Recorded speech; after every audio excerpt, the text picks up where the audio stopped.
உலகமெங்கும் இருக்கும் spiritual tax Tamil நேயர்களுக்கு வணக்கம். நான் உங்கள் வினோத் சுப்பிரமணி. இன்றைய நல்ல காலம் நிகழ்ச்சியில் நம்ம கூட பிரம்மஸ்ரீ ராம்ஜி பரமஹம்சர் அவர்கள் இருக்காரு. வணக்கம் குருஜி. வணக்கம் குருஜி. இப்போ ஒரு ராசிக்காரர்கள் அடிப்படையில் எடுத்துக்கிட்டால் ஒரு கர்ம பலன்கள் இருக்கும், எதெல்லாம் ப்ளஸ் எதெல்லாம் மைனஸ் அப்படின்னு இருக்கும். ஸோ ஒட்டு மொத்தமாக இதை பற்றி தெரிஞ்சுக்கிறதுக்காக தான் இந்த பதிவு. ஸோ அதை பற்றி சொல்லுங்க குருஜி. நிச்சயமாக இது ரொம்ப பயனுள்ளதாக இருக்கும். ஒரு ராசிக்குரிய ஒவ்வொரு விஷயம் நான் சொல்றதெல்லாம் அப்படியே நோட் பண்ணிக்கோங்க. பதிவுகளை போயிடலாம்.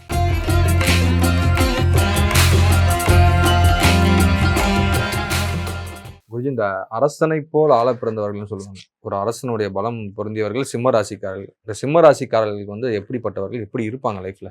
சிம்ம ராசிக்காரர்கள் என்றாலே என்ன அப்படின்னா, நம்ம எப்போ பார்த்தாலும் ஒரு பில்டப்லேயே வச்சுருக்கோம் அவங்கள. என்ன அப்படின்னா, இது டெத்து வீட்டில் போனால் கூட சிம்ம ராசிக்காரங்க அழுவக்கூடாது, நீ சிம்மராசி. சிம்மராசிக்காரர்கள் மற்றும் மனிதர்கள் இல்லையா? சிம்மராசிக்காரர்களுக்கு எங்கிருந்து இந்த குணம் வருகிறது என்றால், ஹெச்சோனியினுடைய சுபாவம், சூரியனுடைய சுபாவம் பொருந்தியவர்கள் இவர்கள். அதனால் இயல்பிலேயே ஒரு சிம்மராசிக்காரங்க உங்கள் கூட இருக்காங்கன்னா, நீங்கள் எல்லாம் நிம்மதியாக பஸ்ஸில் படுத்து தூங்கலாம். அவங்க அந்த டிரைவர் பக்கத்துலேயே உட்காந்து டிரைவருக்கே ரூட் சொல்லுவாங்க. 2 நாள் தூங்காமல் இருந்தாலும் சரி, டிரைவரை தூங்க விடாமல் பார்த்துக்குவாங்க இவங்க. 3ஆவது நாள் வீட்டுக்கு வந்தால் தூங்குவாங்க. உன்னை யார் இப்பெல்லாம் பண்ண சொன்னா அப்படின்னா, அது நல்ல டிரைவர் தான், நீங்கள் பாட்டுக்கு தூங்க, அவர் ஓட்டுவார். ஆனால் இவர் வந்து லீடர் பண்ணி கூப்பிட்டு போகிறாருன்னு தனக்கு ஒரு இமேஜ் வச்சுப்பார். நான் தான் leader, I am the leader. அப்படி யாரோ அவர் காதுக்குள்ளே போய் நீங்கள் தான் லீடர்னு சொல்லிட்டாங்க. அதனால் நான் கிண்டல் பண்ணல. சிம்மராசிக்காரங்களால லீடர்ஷிப் எடுத்துக்காமல் இருக்கவே முடியாது. நீங்கள் ஒரு ஃப்ரெண்டாக இருந்தால் கூட எப்படி இதெல்லாம் மேனேஜ் பண்ணுறீங்க, டைம் எப்படி மேனேஜ் பண்ணுறீங்க, நீங்கள் என்ன பண்ணுங்க, இந்த புக்கு படிங்க அப்படின்னு அவர் சும்மா கொடுத்துட்டே இருப்பார் அட்வைஸ். இவர்களுடைய வாழ்க்கையில் இவங்களுடைய ஜென்ம எதிரி யாருன்னா சனி தான், சனி பகவான். சிம்மராசிக்காரங்க எல்லாருமே பெரும்பாலும் காதல் வாழ்க்கையில் சைஃபர். காதல் வாழ்க்கை இவங்களுக்கு செட் ஆகாது. ஆமாம், 6-7 கூடியவனாக சனி பகவான் இருக்கிறார். 7 கூடிய சனி பகவானே 6 கூடியது. அப்போது சைஃபர்னா எப்படி சொல்கிறேன்னா, அவங்க மனைவினால் இவங்களுக்கு வந்து பண விரயம் ஏற்பட்டுக்கிட்டே இருக்கும். உடம்பு சரியில்லாமல் போகிறது, அவங்க மனைவியை ட்ரீட்மெண்ட் பார்க்குறது, மனைவிக்குரிய விஷயங்கள். சில பேருக்கு லேட்டாக குழந்தை பிறக்கும். சில பேருக்கு என்ன ஆகும்னா, மனைவினால் ஏதாவது ஒரு பொருள் விரயம் இருந்துக்கிட்டே இருக்கும். ஒன்று எதாவது தொலைச்சிருவாங்க. மனைவி வீட்டாளுங்களால கஷ்டம் வந்துக்கிட்டே இருக்கும். இது இவங்களோட குணம். இவங்கள மாதிரி இவங்க பாருங்க, வாழ்க்கையில் ஏதாவது ஒரு புத்தகம் எழுதணுங்கிறத இவங்க லட்சியமாக வச்சுருப்பாங்க. சிம்மராசிக்காரங்க லட்சியம்லாம் கேளுங்களேன். ஒரு புத்தகம் எழுதணும், டாக்டர் பட்டம் வாங்கணும், ஒரு கல்யாண மண்டபம் கட்டணும், ஒரு ஸ்கூல் கட்டணும். இவங்களுடைய எண்ணங்கள்லாம் எப்படி இருக்குன்னா, எல்லாரும் வேலை செய்யணும், எல்லாரும் சம்பளம் வாங்கணும், இந்த ஊரே நல்லா இருக்கணும் அப்படிங்கிற மாதிரி எண்ணமுடையவர்கள். இவங்க லட்சியமெல்லாம் பெரிய பெரிய லட்சியம். என்னங்க மனுஷனுக்கு வேலை சொன்னால் அனுமாருக்கு வேலை கொடுக்குறீங்க அப்படிங்கிற மாதிரி இவர் கொடுக்குற வேலை எல்லாமே அனுமாருக்கு கொடுக்குற வேலை தான். ஒரு மலையை பிடிங்கி இன்னொரு இடத்துல வைக்கிறது, இந்த மாதிரி வேலை தான் இவர் வேலை. இதை இவங்க வேலையாடு செய்வாங்க. இது எப்படின்னா, இவங்களே பிஸியாக இருந்து, அதாம்பளை வர்கீஸுங்கிற மாதிரி இவங்களே பிஸியாகி, அதுக்கப்புறம் அந்த விஷயம் நடக்காமல் போய், அதுக்கப்புறம் இவங்க மனசை தேர்த்திக்கிட்டு திரும்பவும் பிஸியாக இருப்பாங்க. இவங்க பிஸியாக மட்டும் இருந்துகிட்டே இருப்பாங்க. ஓகே, இது இவங்க குணம். ஏதாவது ஒரு டார்கெட் கான்செப்ட் எடுத்துக்குவாங்க, நான் வீடு கட்டி ஆகணும் அப்படிங்கிறது பிஸியாக இருப்பாங்க. இவங்களை யாரும் அப்படி சொல்லலை. இவங்களே ஒரு டார்கெட் வச்சுப்பாங்க. அதை நோக்கி எல்லாரையும் டென்ஷன் பண்ணுவாங்க. அந்த டார்கெட்டை நோக்கி ஒர்க் பண்ண அந்த மாதிரிலாம். ஸோ சிம்மராசிக்காரங்களோட ப்ளஸ் என்ன அப்படின்னா, ரொம்ப சென்சிட்டிவ். இவங்க பார்த்தீங்கன்னா, ஒரு சொல்லு அவங்க சொல்கிறதுக்கு முன்னாடி கோவம் வந்துடும் இவங்களுக்கு. தான் இவங்களுடைய மைனஸ். நெருப்பு ராசி. நான் மேசத்துக்கு சொன்னதான் திருப்பி ரிப்பீட் பண்ணுறேன். நெருப்பு ராசி. அவர்லாம் சாதாரண நெருப்பு, இவர் அல்ட்ரா லெஜண்ட் நெருப்பு. ஏன்னா இவர் தான் சூரியன். அப்போ நெருப்பு தான் இவங்க வாழ்க்கையே. அப்போது இவங்க கிட்ட பேசும்போது ஜாக்கிரதையாக பேசணும். அதனால தான் மகத்தில் பிறந்தவர்கள் ஜெகத்தியாளர்கள், சூரியனே ஆட்சி அடையும் இடம் இது. ரைட். இப்போது இந்த சூரியன் இப்படி இருக்கிறதுனால என்ன ஆகுது, சிம்மராசிக்காரங்களுக்கு என்ன ஆகுதுன்னா, சூரியன் ராசியில் இருந்தாலோ ஒரு 7 பார்த்தாலோ அவங்களுக்கு திருமண வாழ்க்கை 0ன்னு சொல்லுவாங்க. இப்போ ராசியில் சூரியன் இருந்தால் தான் சிம்மராசி. அப்போது இவன் ஆட்சி பெற்ற சூரியன் இப்படிலாம் இருந்தால், இப்போ இந்த சிம்மராசிக்காரர்களுக்கு பெரும்பாலும் தங்கம் சேர்ந்துக்கிட்டே இருக்கும். குரு இவங்களுக்கு அனுகிரகமூர்த்தி. சுக்கிரன் இவங்கள்ட்ட அமைச்சர். இவருடைய அமைச்சர் சுக்கிரன். இவர் சூரியனாச்சு, இவருக்கு எதிரியே யாரும் கிடையாது. இவருடைய ஒரே எதிரி யாருன்னா அவர் சனி மட்டும்தான். மற்றபடி அத்தனை பேர் இவருக்கு வணக்கம் வச்சுட்டு தான் போவாங்க. அந்த மாதிரி ஒரு மிகப்பெரிய டான். ஸோ அப்போ என்ன ஆகும்னா, புதன்லாம் இவங்க நல்லா பேசுவாங்க. சிம்மராசிக்காரங்கள்ட்ட ஒரு மைக்கை கொடுத்து பேச விட்டிங்கன்னா, ஆகையினாலே நான் சொல்ல வருவது என்னவென்றால்னு ஆரம்பிச்சாங்கன்னா 1950 இன்னைக்கு வரைக்கும் பேசுவாங்க. நல்லா பேசுவாங்க. ஏன்னா 2-11 கூடியவனாக புதன் இருக்கிறான். இலக்கியம், தமிழ், கவிதை, கட்டுரை, 10 படி.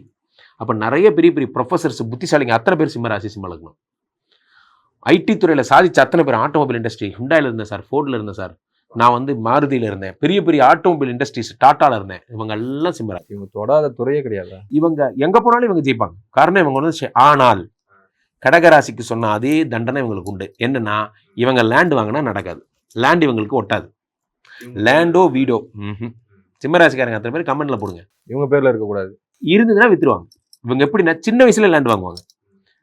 இவங்களோட 22, 23, 24 வயசுலலாம் நிறைய இடம் வாங்கிடுவாங்க. அப்படியே ஃபோக்கஸ்டாக தங்கம் சேர்த்துவாங்க, ஃபோக்கஸ்டாக நகை லேண்டு சேர்த்துவாங்க. இவங்கள மாதிரி தங்கமும் லேண்டும் சேர்த்து ஒருத்தன் பிறந்து வரணும். அத்தனையும் வித்துருவாங்க. சேரும் வித்துருவாங்க, சேரும் வித்துருவாங்க. இவங்க வாழ்க்கையை திரும்பி பார்த்தா 100 பவுண்ட் சேர்த்துன சார், இப்போ அது எங்கே போச்சு, எல்லாம் போயிடுச்சு சார் அப்படிம்பாங்க. ஏன் அப்படின்னா மனிதர்களை நம்புவாங்க. இவங்கள்ட்ட இருக்க பெரிய மைனஸ் தான் சூரியன் இல்லையா, அதனால இவங்களுக்கு சமமாக அவங்க நினைக்க மாட்டாங்க. என்ன பண்ணிட போறான், எங்கே போயிட போறாடே, எடுத்துக்கிறா போய் படுறா அப்படின்னு நினைப்பாங்க. அவன் தூக்கிட்டு ஓடிடுவான். இது அவங்க எதிர்பார்க்காத ட்விஸ்ட்டு.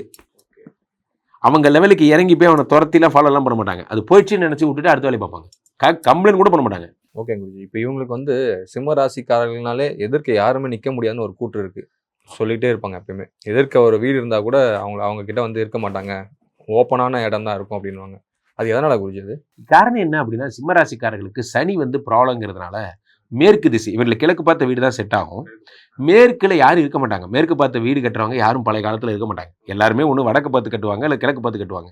மேற்கு பார்த்து வீடு கட்டுறவங்க யாரும் கிடையாது. இவன் கிழக்குன்னா ஏற்ற மாதிரி இருக்க மேற்கு தானே பார்த்தாகணும். அதனால அவனுக்கு மேற்குல எவனும் இருக்க மாட்டான். ஒரு பழைய காலத்து பழமொழி. இப்பெல்லாம் வந்து இப்போ எல்லாரும் தான் மேற்கு பார்த்து கட்டுறாங்க, எல்லாரும் தான் எல்லா திசையும் பார்த்து தான் கட்டுறாங்க. அது இப்போ செட் ஆகாது. பட் ஆனால் என்னன்னா சிம்மராசிக்காரர்களுக்கு வீடு அமையும் இது பார்த்தீங்கன்னா பெரும்பாலும் கிழக்கு பார்த்த வீடுகள் உங்களுக்கு செட் ஆகும். குரு யோகாதிபதி என்பதால் வடக்கும் உங்களுக்கு செட் ஆகும். இவர்களுக்கு மேற்கு மட்டும் அமையவே கூடாது. சிம்மராசிக்காரர்கள் மேற்கு பார்த்த திசையுடைய வீடுக்கு தெற்கு பார்த்த திசையுடைய வீடுக்கு போனாங்கன்னா சர்வநாசம் ஏற்படும். இவர்களுக்கு ரொம்ப ராசியான டிஜிட்னு பார்த்தீங்கன்னா 1க்கு 1 தான், அல்லது 2 அல்லது 5, 7 இதெல்லாம் செட் ஆகும். இவங்க 8 பக்கம் போயிட்டாங்கன்னா சர்வநாசம். ப்ளூ கலர் கருப்பு கலர் ட்ரெஸ் போட்டால் சர்வநாசம் இவர்களுக்கு. இவர்களுக்கு ரெட்டு கலர் ட்ரெஸ்ஸு, இவங்களே ரெட்டு, இவங்க சூரியன்கிறதுனால. செவ்வாய்க்கிழமைகள் இவங்களுக்கு ஜென்ம எதிரி. செவ்வாய் வந்து இவங்களுக்கு பாதகாதிபதி. கூட பிறந்த அக்காவே இவங்களுக்கு பாதகமாக இருப்பாங்க சிம்மராசிக்காரர்களுக்கு. செவ்வாய் பாதகங்கிறதுனால பூமிகாரகன். அப்போ இவங்க என்ன பண்ணும், பூமி வாங்கக்கூடாது, ஸ்ட்ரெயிட்டாக வீடு வாங்கிடணும். அது சுக்கிரன் வந்து நல்லா இருக்கிறதுனால பங்களா வீடுகள் வாங்கிடணும். பெரிய பெரிய வீடுகள், வில்லா வீடுகள் அவங்களுக்கு சூப்பராக செட் ஆகும். எந்த வயசுக்கு மேலே குருஜி இவங்க ராஜபோகமாக இருப்பாங்க? பிறந்ததுலேருந்தே இருப்பாங்க. பிறந்ததுலேருந்தே ராஜா மாதிரியே இருப்பாங்க. இவங்களுடைய அதிகபட்ச திமிர் அந்த இதுக்கு காரணமே என்னன்னா, இது வரைக்கும் இவங்களுக்கு கஷ்டம்னா என்னன்னே தெரியாது. இவங்க அப்படியே ராஜா மாதிரியே வாழ்ந்து ராஜா மாதிரியே போயிடுவாங்க. அது இந்த கிரக அமைப்பு அப்படி வச்சிருக்கோம். ஆனால் மனைவி செய்வார், ஒன்றும் பண்ண முடியாது. ஆனால் சிம்மராசிக்காரங்க எல்லாருக்கும் பெரும்பாலும் பார்த்தீங்கன்னா இந்த மனைவிங்கிற விஷயத்துக்கு பதிலாக இவர்கள் என்ன பண்ணுவாங்க, பெரும்பாலும் ஞான நிலை அடையிறதுக்கு ட்ரை பண்ணுவாங்க. ஞான நிலை, ஆன்மீகத்தில் ரொம்ப பற்றா இருப்பாங்க. அரசியல் ரொம்ப பற்றா இருப்பாங்க. மக்களுக்கு நல்லது செய்கிற எல்லா டிபார்ட்மெண்ட்டையும் இவங்களை பார்க்கலாம். பெரும்பாலான பேர் ஆன்மீகத்தில் இன்ட்ரெஸ்டடாக இருப்பாங்க. மக்களுக்கு நன்மை செஞ்சுக்கிட்டே இருப்பாங்க. இவங்களால பிளஸ் பண்ணாமல் இருக்க முடியாது. யாராவது ஒருத்தர் பிளஸ் பண்ணிட்டே இருப்பாங்க. ஓகே குருஜி, ஃபைனலாக இவங்களுக்கு என்ன ஒரு 3 விஷயம் குட்டாக இருக்கும், எந்த ஒரு 3 விஷயம் பேடாக இருக்கும்? இவங்களை பற்றியே கவலைப்பட மாட்டாங்க. இவங்க சிபி சக்கரவர்த்தி மாதிரி தான். இவங்க சதையை அறுத்து ஒரு புறாவுக்காக கொடுத்துருவாங்க. அந்த மாதிரி தயாள குணமுடையவங்க இவங்க ப்ளஸ்ஸு. 2வது ப்ளஸ், எந்த துறையில் அடித்தாலும் இவங்களுக்கு எதிரியே கிடையாது. இவங்களை ஜெயிக்க ஒருத்தன் பிறந்து வரணும். 2. 3வது பெரிய ப்ளஸ் என்ன அப்படின்னா, குருவே கூட இருக்கிறதுனால, அசுரகுரு சுக்கராச்சாரியார், தேவகுரு பிரகஸ்பதிங்கிறதுனால பெரியவர்கள் ஆதரவோடையே வளர்ந்து இவங்க தொட்ட காரியமெல்லாம் பிளஸ்ஸிங்ஸாகவே இருக்கும். இவங்க எதை தொட்டாலும் அது விளங்கும். சிம்மராசிக்காரங்க மைனஸ், எவன் சொன்னாலும் கேட்கவே மாட்டாங்க. அதுதான் இவங்க பெரிய மைனஸ். 2வது விஷயம் என்னென்னா, தொழிலாளர் புரட்சி இவங்களுக்கு ஏற்பட்டுக்கிட்டே இருக்கும். சனி வந்து இவங்களுக்கு ஜென்ம எதிரிங்கிறதுனால இவங்க எதை செஞ்சாலும் 4 பேர் சேர்ந்து இவங்களுக்கு ஒரு பேர் வச்சுக்கிட்டே இருப்பாங்க. இவர் பாலிடிக்ஸ் பண்ணுறீங்க, நீங்கள் இப்படி பண்ணுறீங்க அப்படின்னு தொழிலாளர்கள் இவங்களை ஏற்றுக்க மாட்டாங்க. 3வது பெரிய மைனஸ், இவங்களுக்கு முதல் மனைவி ப்ராப்ளம். இவர்களுக்கு வந்து பார்த்தீங்கன்னா பெரும்பாலும் திருமண வாழ்க்கை சிறப்பதில்லை. ஓகே குருஜி, இப்போ இதுக்கு ஒரு தீர்வா எந்த மாதிரியான வழிபாடுகளை என்ன சொன்னா? ஒன்றும் பண்ண முடியாது. இதுக்கு தீர்வுனா சனி காலில் தான் விழுணும். அது இவங்க விழ மாட்டாங்க. ஸோ அவங்க விழுந்தாலும் சனி அனுகிரகம் பண்ண மாட்டாங்க. ராஜான்ற மாதிரி நிற்பாங்களா? அதனால இவங்க வந்து சூரியனார் கோயிலுக்கே போய் சூரியனை இன்னும் தெம்பாக்கிக்கணும். சூரியனார் கோயில் போகிறது, அது இது இந்த பக்கம் ரெட் ஹில்ஸ் பக்கம் போனீங்கன்னா இந்த கோயில் போகிறது, அங்கே இருக்கிற ஞாயிறு கோயில் போகிறது, அது மாதிரி சூரியனை பலப்படுத்திக்கிறது இவங்களுக்கு சிறப்பு. குருஜி, இந்த கர்ம பலன்களை பற்றி ரொம்பவே சிறப்பாக சொன்னீங்க.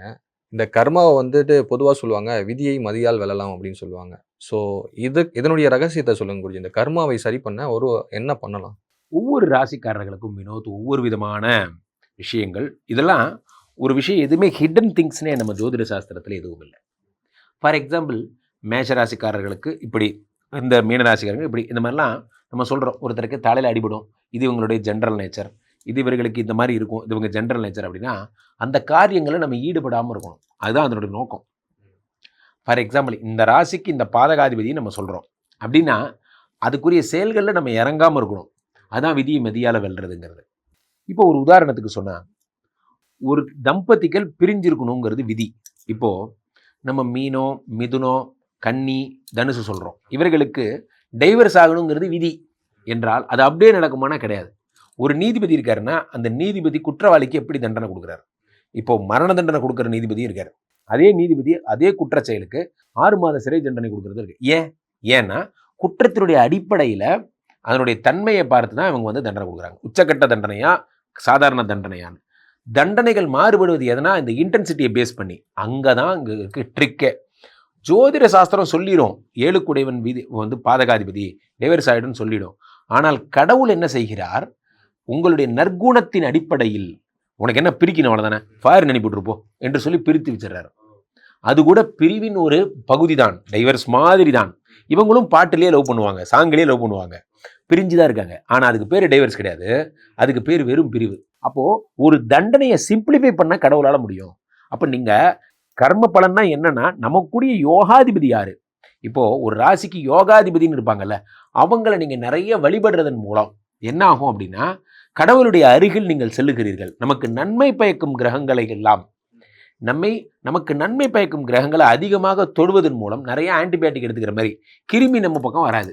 நீங்கள் உங்களை பலப்படுத்திக்கணும். அப்போ நமக்கு என்ன, ஒரு ராசிக்கு நமக்கு தெரியும் 2, 5, 7 கூடவன் நல்லவன், 11 கூடவன் நல்லவன். அப்போ இந்த ராசிக்காரர்கள் இந்த தெய்வங்களை வழிபடுவதன் மூலம் தண்டனைகள் சிம்பிளிஃபை ஆகும். ஃபார் எக்ஸாம்பிள், வேலை போக வேண்டியது ஆனால் டிபார்ட்மெண்ட்டை மாற்றிட்டாங்க.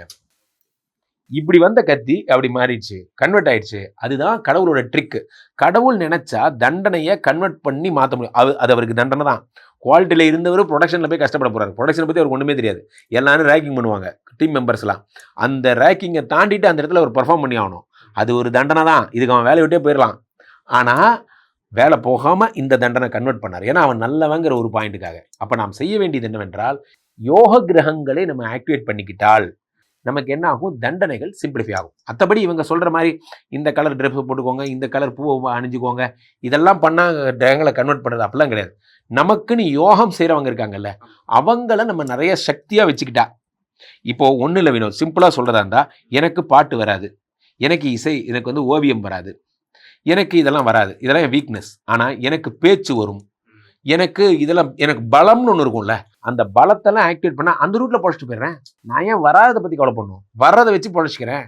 சிம்பிள், அவ்வளோதான். அப்போது ஒரு ராசிக்கு மைனஸ்ன்னு இவ்வளோ சொல்கிறோமே, ப்ளஸ்ன்னு எவ்வளோ இருக்குது? இந்த ப்ளஸ்ஸை நிறையா பண்ணிங்கன்னா மைனஸ் தன்னால் கம்மியாயிடும். இதெல்லாம் எப்படி குருஜி கண்டுபிடிக்கிறது? ஏன்னா நம்ம ஆல்ரெடி டிசைடட். நம்ம ஒவ்வொரு பதிவுகள்லையும் மேசராசிக்காரர்கள் பிறப்பு பலன் நம்மளே பேசியிருக்கோம். இதெல்லாம் இருந்தால் உங்களுக்கு கிடைக்கும், இதெல்லாம் இருந்தால் உங்களுக்கு இருக்கும், இதெல்லாம் தான் உங்களுக்கு அமைப்பு. அந்த அமைப்பை இதெல்லாம் ப்ராப்ளமோ அந்த ப்ராப்ளத்தையே ஃபோக்கஸ் பண்ணிட்டு இருக்காம இதெல்லாம் ப்ளஸ்ஸோ அதை ஃபோக்கஸ் பண்ணிங்கன்னா நிறைய பேர் அதை தான் பண்ண மாட்டேங்கிறோம். நமக்கு எது வருமோ அந்த ரூட்டில் போகணும். வராத தொழில் பின்னாடி. இப்போ கூட பாருங்கள், ஒருத்தர் பேசலைன்னா அதுக்காக மெனக்கெட்டு உட்காந்து பேசுறது ட்ரை பண்ணிட்டு இருப்போம். ஒருத்தர் நம்மக்கிட்ட உயிராக பேசிகிட்டு இருப்பாங்க, அவங்கள மதிக்க மாட்டோம். அதை நான் சொல்ல வருது, நமக்காக நேரம் ஒதுக்குங்க. இப்போ கிரகங்கள் நமக்கு அருள் புரிகிற கிரகங்கள் இருக்கு பாருங்க, அந்த நேரத்தில் ஒரு தொழில் ஆரம்பிங்க. அந்த அருள் புரிகிற கிரகங்கள் வர்ற நேரத்தில் ஒரு பிஸ்னஸ் பண்ணுங்க. அவன் ரெடியாக இருக்கான், நமக்கு தரப்போகிறான். இதை வச்சு நீங்கள் கைத்தை பிடிச்சி மேலே வந்துட்டீங்கன்னா மைனஸ் எல்லாம் ப்ளஸ்ஸாக மாறிடும். ஸோ அப்போது அந்த அருள் தர்ற கிரகங்கள் என்னங்கிறது ஒரு ஜாதகத்துக்கு லக்னாதிபதி 2 கூடையவன், 5 கூடையவன், 7 கூடையவன், 11 கூடையவன், இதெல்லாம் அருள் தரும் கிரகங்கள். அதுக்குரிய கோயில்கள் போகிறது, அதுக்குரிய பதிகங்கள் பாடுறது, இதெல்லாம் பண்ணாலே இப்போ நான் சொன்ன விஷயங்கள் உங்களுக்கு தன்னால் சிம்பிளிஃபை ஆகிடும். இது ஒன்றும் இல்லை, ஒரு கோடு போடுறீங்க, இந்த கோட்டை எப்படி சின்ன கோடாக ஆக்கணும்? எப்படின்னா, இந்த கோட்டு பக்கத்தில் ஒரு பெரிய கோடு போட்டிங்கன்னா இந்த கோடு சின்ன கோடாயிரும்.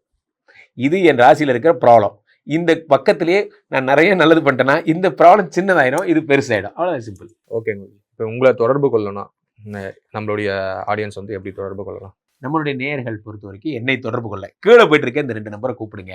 உங்களுடைய சொந்த ஜாதகத்தை பார்த்துக் கொள்ளுங்கள். உலக புகழ் வாய்ந்த நமது விஸ்வரூப விஷ்ணுமாயா எழுந்தருளிருக்கிற புனிதமான இந்த ஸ்ரீமடத்திலே தினசரி நடக்கின்ற விஷ்ணுமாயா ஹோமங்களில் கலந்து கொள்ளுங்கள். மீண்டும் ஒரு நல்ல பதிவில் சந்திப்போம். நன்றி, வணக்கம்.